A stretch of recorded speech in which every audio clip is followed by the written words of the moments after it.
timing, elder, sure. But when matters of principle are involved, we don't need consensus. Here is what we need. It's found on Education, page 57. The greatest want in the world today is the want of men and women who cannot be bought or sold. Men and women who are true to duty as the needle to the pole. Men and women who will stand for the right though the heavens fall. Your greatest responsibility as a leader is not technical ability, for there are many people in our churches who have better technical ability. You are to be the moral and spiritual leader of the congregation. Nobody can do that but you. And when there is moral confusion in your leadership, there will be moral confusion in your church and in your conference. And that's why you have to take a stand and stop leaning on Gallup polling.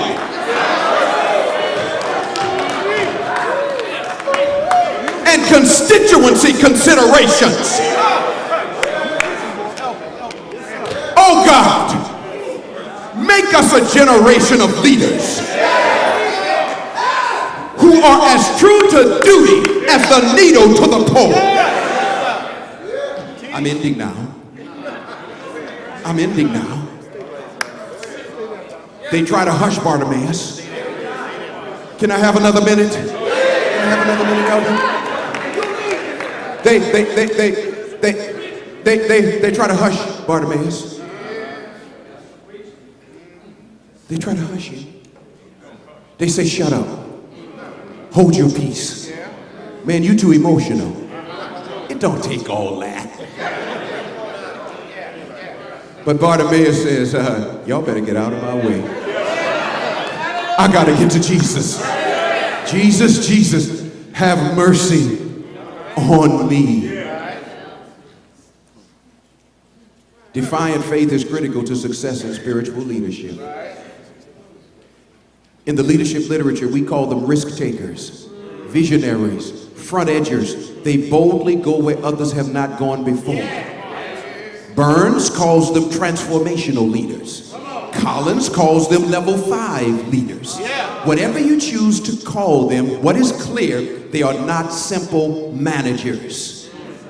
Say that, say that. Amen. Because managers see obstacles in circumstances. Leaders see opportunity in circumstances. There's never been a better time in the history of the United States to open a business than right now. Yes, sir. Yes, sir. Yes, sir. You're right. You're right. It's counterintuitive, isn't it? There's never been a better time to invest in real estate than right now. It's counterintuitive, isn't it? Do you realize there are people getting rich in this economy? But they don't get that way by not taking risks. Here's what Ellen G. White writes. Can I quote Ellen G. White here? Can I quote Ellen G. White here? Y'all still believe? Amen. She says, man, Ministry of Healing, page 500, I'm wrapping this up. Man can shape circumstances, but circumstances should not be allowed to shape the man. Now, that's before you get to the workshops with the consultants that you pay $2,500 a day. Well, that's before you bring in the people from Fuller. Well, right here at Ministry of Healing. You want to know about leadership? Man can shape circumstances, but circumstances should not be allowed to shape the man. We should seize upon circumstances as instruments by which to work. And then she says this. We are to master them, but we should not permit them to master us. Now Mark moves to the climax of the story. In spite of the hushing and threatening of the multitude, verse 49 says something amazing. In the midst of all of this cacophony, the Bible says Jesus stood still. Bartimaeus is not the only person in the passage with super sensitive hearing. Jesus can hear. And so he stands still. Now, why does he stand still? I got this from Pastor Freddie Russell, who made his presentation North American Division Presidents last year. He said this, and I wrote it down. I said, I'm going to use that, Freddie, so when you see it, I'll give you credit, but here it is.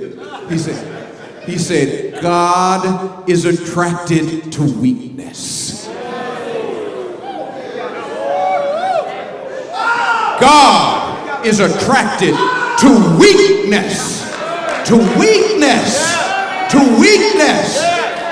To the least educated. To the underdog. To the least talented. To the poor. To the outcast. The world loves the best, the brightest, the fastest, the fittest, the finest. But God is attracted to weakness. I hear the apostles say, when I am weak, then I am strong. Can't you hear Solomon saying, Lord, I'm but like a little child to lead these people. In 1947, God was attracted to a weak young lawyer from India named Gandhi, who through nonviolent resistance broke the back of British rule in India. In 1963, God was attracted to a